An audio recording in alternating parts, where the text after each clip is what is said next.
Hello hello tout le monde, on se retrouve pour un nouveau numéro d'Adieu Complexe avec une invitée qui fait beaucoup parler d'elle en ce moment, c'est Nadjet Meskin. Cette mannequin handicapée depuis sa naissance est bien décidée à ne pas rester dans la place de l'ombre dans laquelle la société a voulu la mettre, rencontre avec une battante.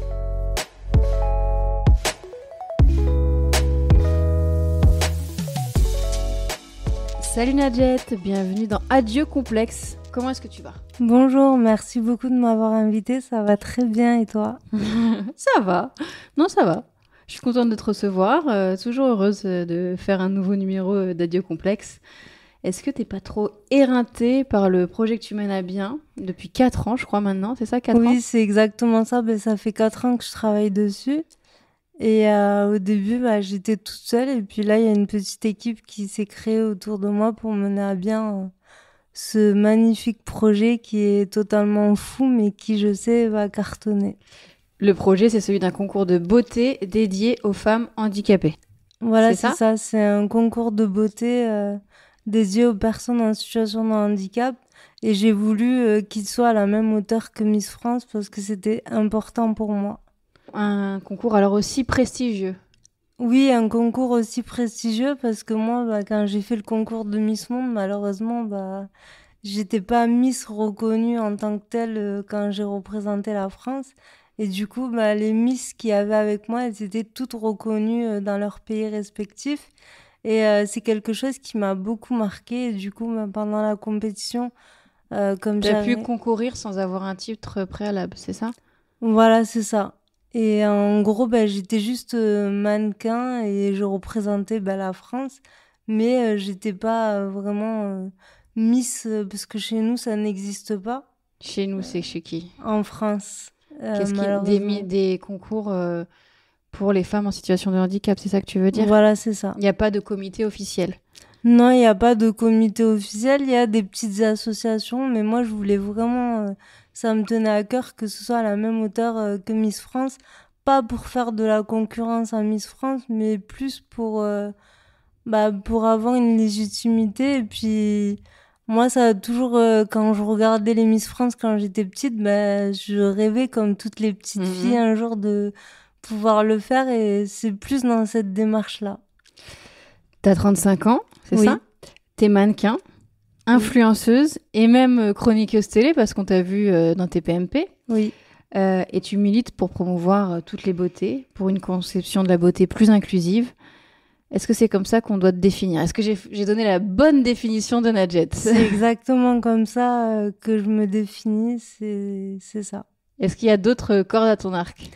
Je dirais la résilience, c'est que je suis quelqu'un qui me donne les moyens pour réussir dans ce que je veux parce que c'est pas facile en étant en situation de handicap, mais je me laisse jamais abattre, on va dire, par les petits obstacles de la vie. Et je veux vraiment montrer que même en partant d'en bas, on peut réussir et faire de belles choses. C'est quoi ce que tu appelles un petit obstacle dans la vie ? C'est quoi un petit obstacle pour Nadjet ? On va dire les aléas du handicap ou par exemple pour certaines personnes qui peuvent vivre des drames comme moi j'ai pu vivre, de pouvoir remonter en selle et justement ne pas laisser les drames de la vie on va dire détruire nos rêves et faire tout pour qu'ils se réalisent et pas rester sur sa zone de confort. On va revenir aux prémices de ton histoire. Ton handicap, il est de naissance. Oui. En gros, j'ai voulu sortir de bonheur. J'ai voulu rencontrer mes parents avant 9 mois. Je suis sortie à 6 mois et demi. Et du coup, c'est la connexion entre mes jambes et mon cerveau qui s'est pas fait correctement. Mais je m'estime heureuse parce que j'ai conservé toutes mes facultés mentales et ma motricité aussi parce que je suis totalement autonome dans la vie de tous les jours. Ça veut dire que, en gros, le fait pour toi d'être née prématurée, ça fait que tu n'as pas l'usage de tes jambes. Voilà, c'est ça. En fait, dans le cerveau, on a plusieurs cellules qui commandent les membres. Et moi, celle des jambes, elle a été légèrement touchée. Légèrement. Et du coup, c'est à cause de ça que je n'arrive pas à marcher. Je peux marcher un tout petit peu avec appui, comme un bébé quand il apprend à marcher, mais toute seule, je ne peux pas. Et tu dis, moi, j'ai de la chance parce que j'ai pas eu de handicap mental. Voilà, c'est ça, parce qu'il y a d'autres personnes qui peuvent avoir la même pathologie que moi et malheureusement, avoir un retard mental. Et moi, c'est quelque chose que je n'ai pas eu. Pour une grande prématurée, vraiment, je m'en sors très, très, très bien. Tu t'es renseignée sur le sujet des grands prématurés? Oui, parce que c'est l'histoire de ma vie et du coup, je m'intéresse à tout déjà de base et je me suis renseignée par rapport au fait que j'étais née à 6 mois et demi et on m'a dit que j'étais un miracle et que c'était miraculeux que je m'en sorte aussi bien maintenant. T'as rencontré d'autres personnes prématurées à 6 mois et demi? Oui, alors c'est complètement aléatoire. Il y a des gens qui peuvent être nés à 6 mois et demi et ne rien avoir, comme d'autres qui peuvent avoir un retard mental ou un problème au niveau, on va dire, au niveau élocution, parole, etc. Comment ça se passe, ton enfance, l'enfance d'une fille en fauteuil roulant? Mon enfance en tant que jeune fille en fauteuil roulant a été très compliquée, contrairement à ce qu'on peut penser. Parce qu'on me dit souvent, mais toi, tu l'acceptes plus facilement parce que tu es née comme ça. C'est faux. J'ai eu beaucoup de mal C'est à bizarre de dire ça. l'adolescence à l'accepter. Ma mère, quand elle me sortait, je pleurais, je comprenais pas pourquoi les filles marchaient et pas moi. J'avais du mal à l'accepter. C'est Et venu puis, plus tard, en fait, la rébellion ouais, contre le voilà, c'est handicap? ça. C'est venu, j'avais, je dirais 13 14 ans, je comprenais pas, j'en voulais à la vie d'être comme ça. Avant 13 14 ans, tu te poses pas de questions. Non, j'étais comme une enfant, on va dire, normale parce que ma mère m'a toujours considérée comme un enfant normal. C'est ce qui a fait que je suis autonome aujourd'hui dans la vie de tous les jours. Tu avais des frères et des sœurs? Oui. Et elle m'a toujours considérée au même titre que mes frères et sœurs. Donc, Qu'est-ce que t'entends par là? Ça veut dire quoi? en gros, pour elle, j'étais pas en situation de handicap, j'étais tout à fait normale. Ça veut dire quoi, qu'elle t'aidait pas plus que les autres? Non, au contraire, elle me poussait à faire les choses pour que je puisse me débrouiller parce que moi, si j'avais écouté les gens, les professionnels autour de moi, si je les avais écoutés, je pouvais rien faire de ma vie, je serais gravement handicapée et je ferais rien de ma vie à part être sur un fauteuil, être dans un foyer de vie et voilà. Tu peux nous donner un exemple, par exemple, de ce qu'elle faisait ta maman qui te vient là spontanément? Ce que faisait ma maman, par exemple, elle me poussait beaucoup à l'autonomie, à apprendre à faire les choses seule pour que je puisse me débrouiller au quotidien, avoir mon appartement, par exemple, pour m'habiller ou pour faire certaines tâches quand je lui disais je ne peux pas le faire. Quoi, par exemple, qu'on Par comprenne bien? exemple, là, j'ai un exemple qui me vient en tête. Pour me coiffer, je lui dis, mais avec mes mains et tout ça, je vais galérer, je vais pas y arriver. Elle me dit, tu peux le faire, ma fille, tu vas y arriver. Et elle Avec tes mains? m'encourageait. Oui, parce que j'ai un peu la motricité qui est légèrement touchée, mais ça se voit pas. Et du coup, j'arrive à me coiffer parce que, on me poussait pour que je me coiffe toute seule, que je puisse m'habiller toute seule, etc. Donc là, tu lui dois un grand merci. Oui, je la remercie parce que grâce à elle, je suis une femme autonome aujourd'hui et tout ça, c'est grâce à elle. Donc tu dis que l'enfance, tu t'en rends pas trop compte, on va dire, que tu te sens un peu comme tout le monde, et que C'est tu ça. sens la différence à l'adolescence. À l'adolescence, ça a été très compliqué. Je comprenais pas et puis j'ai beaucoup aussi subi du harcèlement Ah bon? scolaire. Du coup, ça a été très compliqué parce que malheureusement, je venais pas d'une famille aisée, si on peut dire ça. Et j'avais pas des beaux habits, enfin... Ah, du harcèlement qui avait rien à voir avec le fait que tu sois en fauteuil. Non, c'était du harcèlement, on va dire, normal, comme les enfants peuvent Ouais. avoir aujourd'hui. En gros, tu t'habilles comme un sac parce que t'as pas d'argent, ou on se moquait de moi, de mon physique, Qu'est-ce qu'on etc. te disait sur ton physique? Et ça a été très compliqué pour moi, notamment quand j'étais petite, on se moquait beaucoup de mon nom de famille. La miskine. Et oui. C'est la pauvre en arabe. Oui, voilà, c'est ça. Et on me persécutait beaucoup par rapport à ça.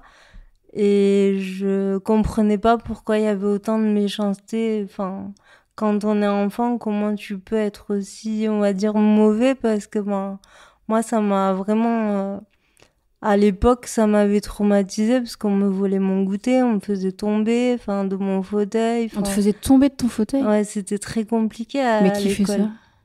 Bah, des personnes qui t'harcèlent, Mais qui à te quel âge c'est persécutent. ça? Je sais pas, je devais avoir 10, 11 ans. Et les professeurs n'interviennent pas?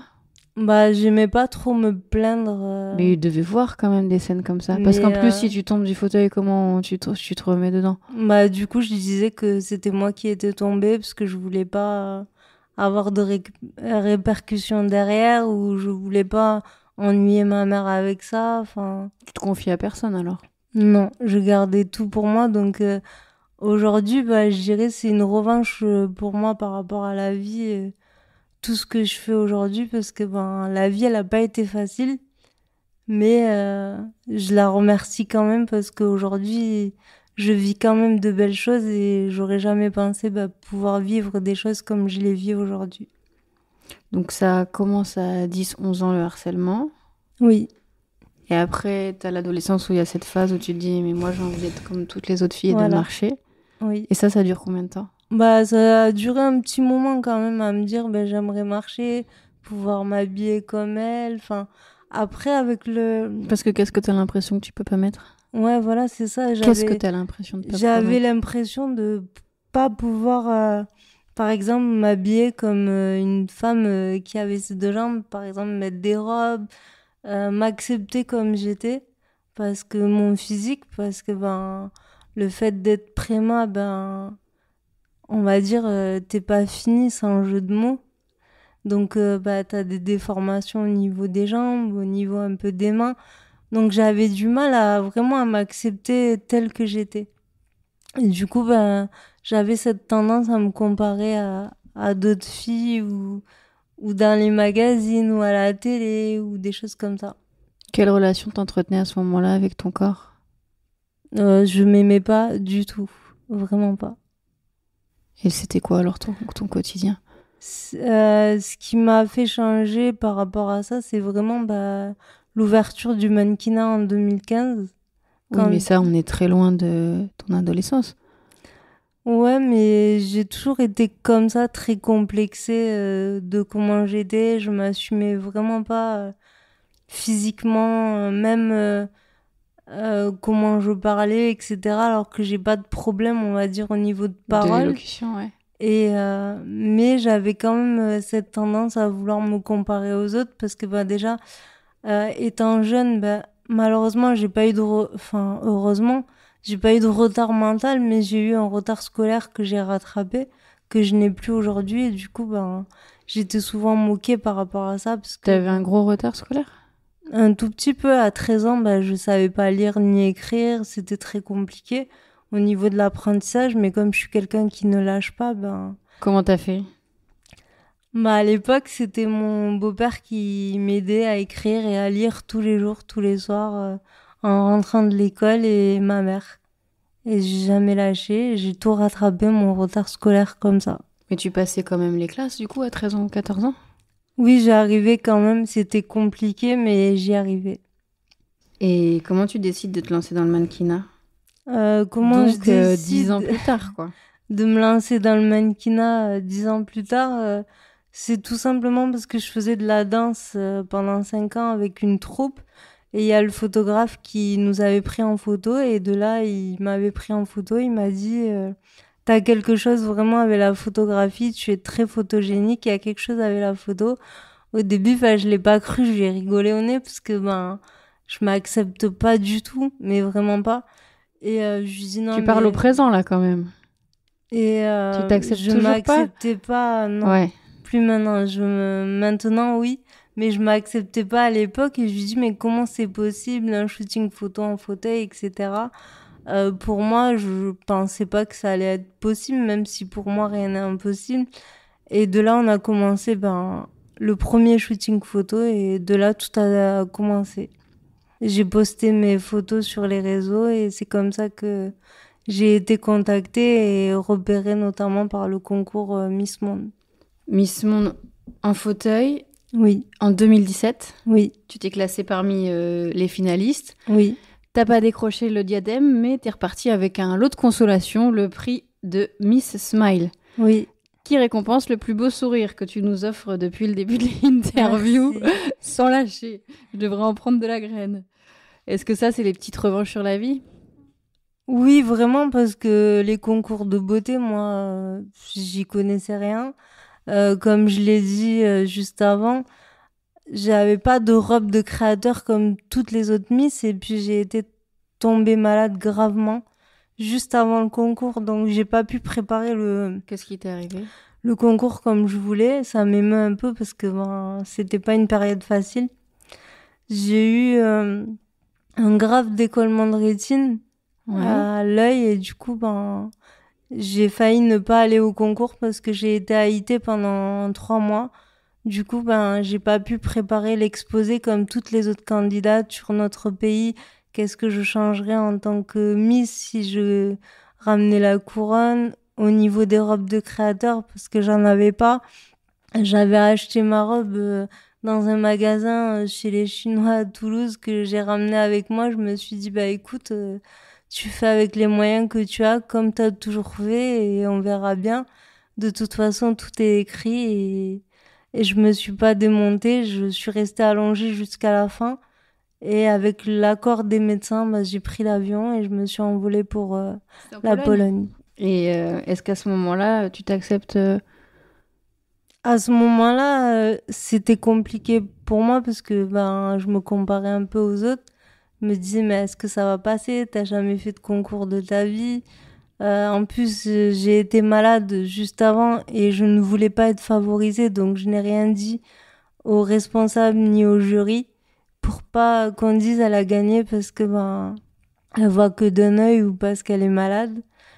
Je ne voulais pas de pitié, donc je me suis pas démontée et même il y a une candidate qui faisait tout pour que je perde mes moyens et j'ai quand Pourquoi même gardé C'était un vrai concours de Miss alors. mon sang-froid On y était jusqu'au bien. bout. Et du coup, ben, quand ils ont dit mon nom, que j'ai quand même eu à peu près bah, la deuxième place, ben, je me suis dit, j'ai tout gagné pour moi parce que Il y a combien de participantes à Miss Monde Fauteuil? Il y en avait 24 à l'époque où moi j'ai participé. Ok. Mais donc du coup, j'ai l'impression que là, à ce moment-là, les complexes, ils font toujours partie de toi. À ce moment-là, oui, il faisait toujours partie de moi parce que ben, il y a toujours une petite part en nous enfin, qui nous parle et qui nous dit des fois, ben, on a des doutes, on n'est pas à la hauteur. Et puis j'avais vraiment ben, des candidates qui essayaient de me faire perdre mon sang-froid. Ça a été très compliqué pour moi parce que ben, je connaissais pas ce monde-là. C'était tout nouveau. Et puis quand t'as le cœur pur, que t'es gentil, tu sais pas comment te comporter et ça a été compliqué par rapport à ça. Et tu te situes comment aujourd'hui dans le rapport que tu as avec ton image? Parce que tu vis de ton image, si j'ai bien compris. Oui, alors aujourd'hui, le rapport que j'ai avec mon image, il est beaucoup mieux que celui que j'avais à l'époque.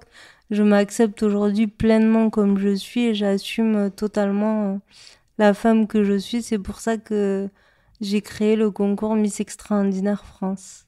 Pourquoi? Bah justement pour aider les personnes en situation de handicap à s'accepter telles qu'elles sont, parce que ce n'est pas qu'un concours de beauté, mais plus pour montrer qu'une femme en situation de handicap, elle peut être belle, entrepreneuse et faire de belles choses et puis s'aimer comme elle est. Tu dirais que tu t'aimes aujourd'hui? Aujourd'hui, je peux dire que je m'aime, oui, Pleinement? pleinement. On te voit souriante, pleine de bienveillance, ça c'est indéniable.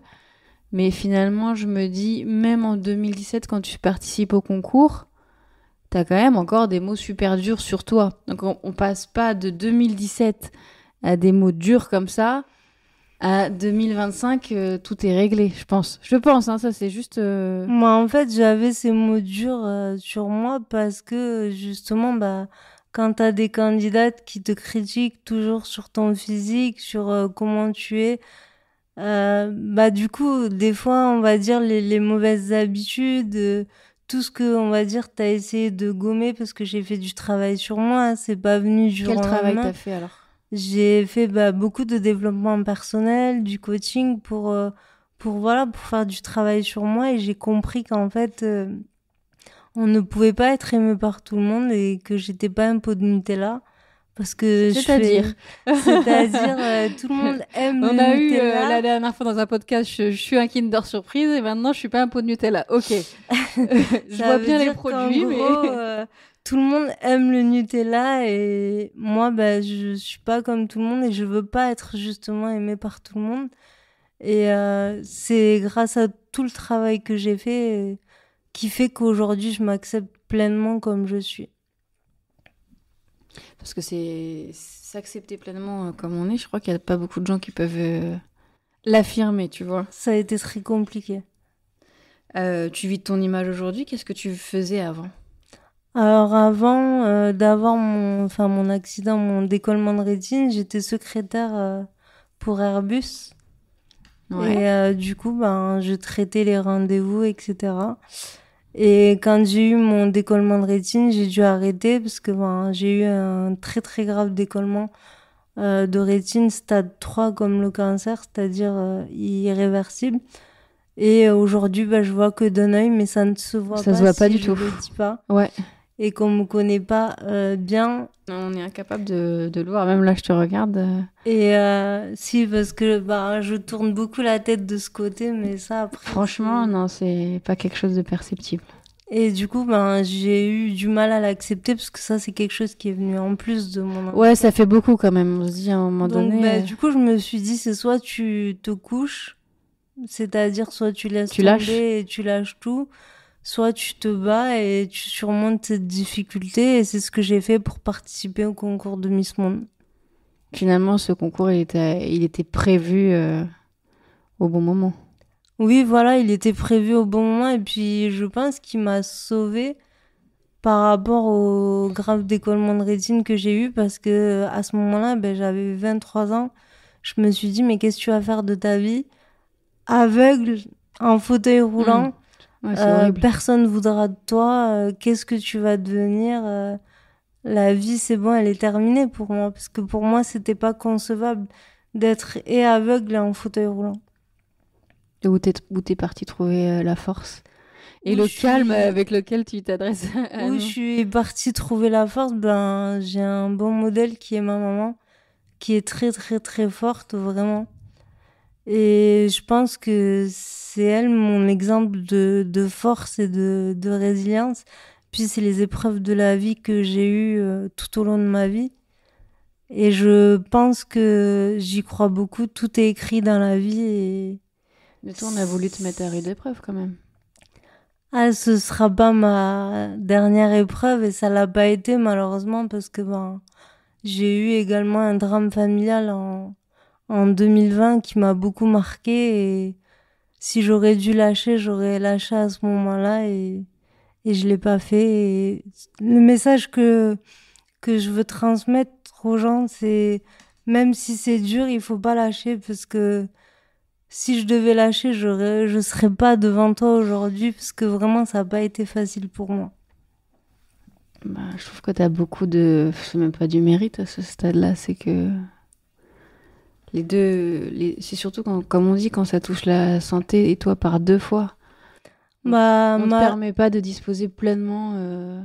Malheureusement, j'ai dû faire face et ça n'a pas été facile parce que tu te vois dépérir, je ne voyais plus rien du tout. C'est-à-dire c'était noir, hein, j'étais Les deux yeux. quasi aveugle. Non, mais en fait comme l'un des deux est touché, tu perds tes points de repère, ton cerveau il n'est pas habitué et je dépendais de tout le monde. Alors que je suis autonome, que je vis dans mon appartement, et ça a été très compliqué Il a fallu pour moi. que ton cerveau se réadapte. Voilà, c'est ça. Et ça prend après, combien de temps, ça? Ça a pris plusieurs années. Et puis surtout, j'ai pas écouté tout ce que les médecins m'ont dit, sinon je serais pas devant toi aujourd'hui. Pourquoi tu penses que parfois on n'est pas assez éclairé sur les sujets? Ou que les médecins sont surtout trop que- négatifs? Je dirais, voilà, ils sont trop négatifs et puis manque de tact parce que dire à une jeune femme de 23 ans, c'est bon, ta vie elle est finie, tu vas finir aveugle.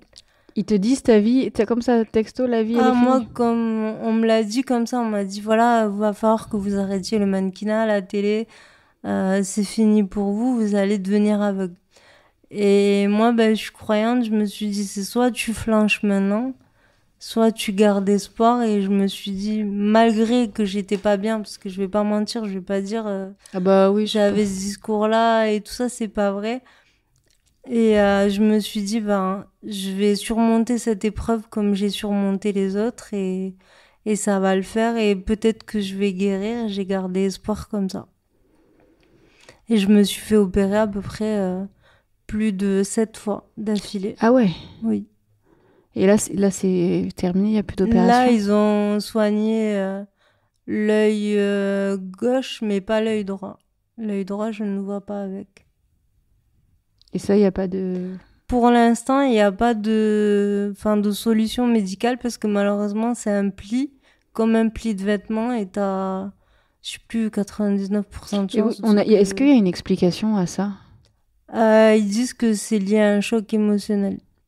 Et toi, tu arrives à te dire, enfin, à voir quel choc ça peut être?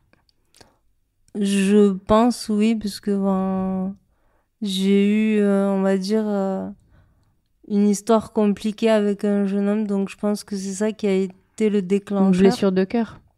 Ouais. Parce que ben, je suis quelqu'un d'hypersensible de base et je pense que ça a été le déclencheur. Parce que ben, le drame familial que j'ai eu, il est arrivé enfin, bien après, donc c'est pas Oui, c'est ça. pas ça l'élément déclencheur. Donc voilà, et puis j'ai surmonté et j'ai été opérée. Et je garde espoir qu'un jour on puisse faire quelque chose et si on peut pas, ben c'est pas grave, je vivrai avec. Tu parles des hommes. Je remontais ton fil TikTok et tu faisais un TikTok avec de l'humour, mais tu disais quand il y en aura un qui arrivera à accepter mon fauteuil et mon handicap. Oui. Ça veut Bah, dire que ça se passe comment avec les hommes aujourd'hui? Bah, je dirais, j'ai plusieurs handicaps, pas dans le sens où je parle que de mon handicap. Je suis une femme qui est très intelligente, indépendante, ça fait peur aux hommes. Et je suis une belle femme aussi, donc bah, tout ça, plus le handicap, ça fait beaucoup de handicap en un seul. Et du coup, bah, c'est compliqué parce que les gens, ils associent souvent le handicap à dépendance, alors que pas du tout, que tu peux être une femme complètement indépendante, autonome dans la vie de tous les jours et je le prouve aujourd'hui en étant là devant toi. Et l'amour alors? Je dirais que pour l'instant c'est le néant, mais je me dis que voilà, je suis ok avec ça aujourd'hui et si les choses elles doivent arriver, ça arrivera et si ça arrivera pas, ben Il y a eu cette histoire d'amour alors qui t'a... Il y en a eu avant, je veux dire. franchement, non, il y en a eu qu'une seule où je pensais vraiment bah, que j'allais être mariée, avoir des enfants et ça s'est pas terminé du tout comme je le pensais. Et du coup, je l'ai très très très mal vécu. Du coup, je me préserve beaucoup par rapport à ça. Et puis le fait qu'il y ait un peu, on va dire, la petite notoriété, ça aide pas non plus parce que t'attires pas non plus les bonnes Mhm. personnes. C'est compliqué, donc... Mais je me dis, mon destin, il est écrit et s'il y a quelque chose qui doit arriver, ça arrivera. Après, c'est vrai que j'avais pas ce discours avant parce que ben, j'ai 35 ans, j'ai envie de devenir maman, de fonder ma famille et puis ben, la pression sociale qui te dit qu'à Mm. 35 ans, tu devrais avoir un enfant, un mari, un chien. Enfin, tu vois bien que tu as une trajectoire de vie un peu différente. Ah mais complètement parce que j'aurais jamais pensé de toute ma vie faire tout ce que je fais aujourd'hui et j'en suis reconnaissante parce que j'aurais jamais pensé être devant toi aujourd'hui parce que t'es quelqu'un que j'admire beaucoup dans ta façon d'être et c'est Je sais pas aussi si je le mérite, hein. c'est aussi des Mais personnes merci. comme toi qui ont fait que bah, j'ai envie de faire ce que je fais aujourd'hui et voilà. Merci beaucoup. Bon, c'est toi qui nous porte là, qui, avec un discours pareil, on se sent toute petite à côté. Bah merci, c'est gentil. Et j'ai regardé une interview de toi où tu dénonces la complexité du système français pour aider les personnes en situation de handicap. les lenteurs administratives, la complexité administrative, la difficulté à avoir des allocations. Oui. Est-ce que tu peux nous en parler un peu plus? Alors, il y a plusieurs détails, je dirais.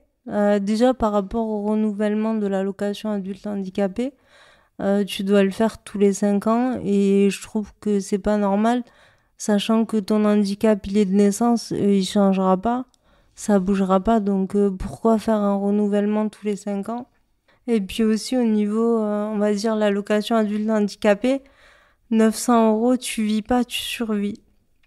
Oui, et puis Ce sachant qui est que un fauteuil, ça coûte très cher, très très cher. en situation de handicap, Bah, il faut si tu as ça. beaucoup d'argent, tu vas le vivre Tu vis, moins mal que si mais tu une grosse si t'as galère. pas d'argent, bah, ce qui est mon cas aujourd'hui, mon fauteuil, il coûte 5 900 euros. C'est un fauteuil en carbone sportif. Bah, t'as pas beaucoup d'aide, t'as que 500 euros de la Sécu. Et 900 euros quand t'as un appartement, que tu te gères et tout, bah, tu ne vis pas. Et s'il me reste 100 euros à la fin du mois, bah, je suis la plus heureuse. Mais Non, mais c'est un c'est vrai sujet. c'est très compliqué et en fait le gouvernement ne se rend pas compte parce que je pense que bah ils vivent pas dans le même monde que nous, je dirais, parce que bah ils ont pas du tout les mêmes moyens financiers, tellement que je me suis dit des fois j'aurais préféré être accidentée parce que quand t'es accidenté, bah t'as des assurances de vie qui couvrent ta vie au quotidien et certains vivent beaucoup mieux que moi dans la vie de tous les jours pour manger, pour vivre tout simplement. Moi, je me suis rendu compte de ça parce que, enfin, déjà du regard des autres sur une personne en fauteuil roulant, parce que mon papa a eu la maladie de Charcot et il a terminé les dernières de sa vie en fauteuil. Et c'est vrai que tu te rends compte que tu peux pas tout faire comme tout le monde, tu peux pas Non. faire les mêmes activités. Nous, il Non. arrivait que bah, on va au musée, bah, ils nous attendent à l'extérieur parce qu'il pourra pas le visiter. Ouais. Donc après, il était un peu comme tu es, toujours positif, toujours souriant. C'est pas grave, visitez sans moi, vous allez me raconter. Il écoutait avec le sourire, mais surtout tu remarques le regard des autres. Oui. Mais par contre, j'avais vu autre chose. C'était aussi qu'il y avait une vraie espèce de fraternité entre autres personnes en fauteuil. Alors, Quand il les croisait, ou je sais pas si c'est lui qui était comme ça, mais c'était... moi, pour moi, c'est faux. Je pense que c'est la personne. C'est parce que ton papa était une belle personne, tu qu'il crois? a un bon cœur et parce que vraiment, il y a des personnes qui sont mauvaises même en étant en situation de handicap. La preuve au concours de Miss Monde que j'ai fait, Bien moi, sûr. j'aurais jamais pensé que entre personnes en situation de handicap, on serait pas solidaires. Parce Ouais, que c'est sûr, c'est déjà tu veux exceptionnel. la couronne, tu veux le titre, mais enfin, je veux dire, à un moment donné, t'es en situation de handicap. Moi, je le vis au quotidien. Je sais que je dérange beaucoup de personnes parce que bah, je sais que j'ai un aura, je sais que bah, j'ai une lumière en moi qui dérange beaucoup. Et souvent, bah, c'est des personnes en situation de handicap. Je suis rarement soutenue par des personnes qui ont la même chose que moi. Je suis beaucoup, on va dire, enviée, jalousée, alors que je ne vis pas de tout ce que je fais. Je vis que de l'allocation adulte handicapé. Après, moi, je suis quelqu'un, je me donne les moyens pour venir. C'est-à-dire, j'ai cette philosophie de me dire, ben, tu veux réussir quelque chose, il faut investir sur toi. Et donc du coup, tu penses que ma théorie, elle est fausse alors? Moi, Oui. moi, c'est la vision que j'avais en étant derrière lui, tu vois. Mais c'est vrai que lui, il faisait Mais parce qu'en des fait, gros sourires à tout le monde. ton papa est comme ça et en fait, t'as des gens C'est ce que tu renvoies par ce que tu donnes, quoi. qui sont très empathiques et c'est l'éducation aussi qu'on t'a donnée. Et lui aussi, donc tout ce qui est administratif. Là où c'est mal fait, c'est vrai que toi, tu disais que tous les 5 ans, il y a quelque chose à refaire. Après, lui, c'est une maladie qui te paralyse complètement qu'il avait. Oui, Et donc, il pouvait pas. Et ça a commencé par. Le plus dur, il me disait, c'est pas de pas avoir ses jambes, c'est de pas avoir le haut du corps. Parce que oui, là, tu perds totalement ton autonomie. C'est-à-dire que bah, ça te gratte le visage, tu peux pas le faire. Et donc, tu t'imagines remplir des papiers pour obtenir tes droits. c'est ça. Donc, il y a tout ça qui est pas pensé et que... Enfin, voilà, je trouve que Quand je t'ai écouté en parler dans une interview, c'était un bref passage. Je trouve que c'est un sujet qui mériterait beaucoup plus de débat. On devrait plus faciliter la vie aux personnes en situation de handicap, notamment pour les trajets. Quand tu prends le train, en fait, on n'est pas facilité au quotidien et la vie en elle-même est un combat quotidien. Déjà, on est emprisonné, entre guillemets, pour certaines personnes dans le handicap, dans la maladie. Et puis tu rajoutes à ça les aléas du quotidien. Faut tout le temps se battre, en fait. Tout le temps, voilà, c'est ça. Tu la vois, ta vie, comme une lutte? Bah, moi, ma vie, je la vois comme j'ai toujours été sur un ring de boxe. Tout le temps, tout le temps. Tu l'as dit tout à l'heure quand tu as participé au concours de Miss Monde en fauteuil, t'as été un peu, encore une fois, harcelée finalement. Oui. Qu'est-ce qui te donne envie? Parce que c'est l'objet du buzz, c'est ça qui m'a donné envie de t'inviter. Je voyais plein d'articles sur toi et ce concours que tu crées en France de Miss extraordinaire. Qu'est-ce qui t'a donné envie de faire un autre concours alors que toi, quand tu l'as fait à l'échelle internationale, t'as été maltraitée? Qu'est-ce qui m'a donné envie de créer ce concours Miss Extraordinaire France? Tout simplement parce que moi, quand j'ai fait le concours de Miss Monde, j'aurais voulu qu'il y ait un concours reconnu à la même hauteur que Miss France, dans le sens où qu'il y ait une Miss reconnue en France en fauteuil roulant, au même titre que Miss France. Ah, pour que Et justement, pour celles qui aider, participent après au concours voilà. international soient moins persécutées que les autres finalement. Enfin, que toi, tu l'as été. Voilà, c'est ça. Et puis les aider à faire le concours de Miss Monde, à arriver, on va dire, à ce palier-là, et puis leur donner Tu veux offrir clés. l'aide que t'as pas eue. Voilà, c'est ça, exactement. Et comment on participe? Quelles sont les règles? Alors, comment on participe? Quelles sont les règles? Il faut être en fauteuil roulant. Après, j'ai pas vraiment de critères.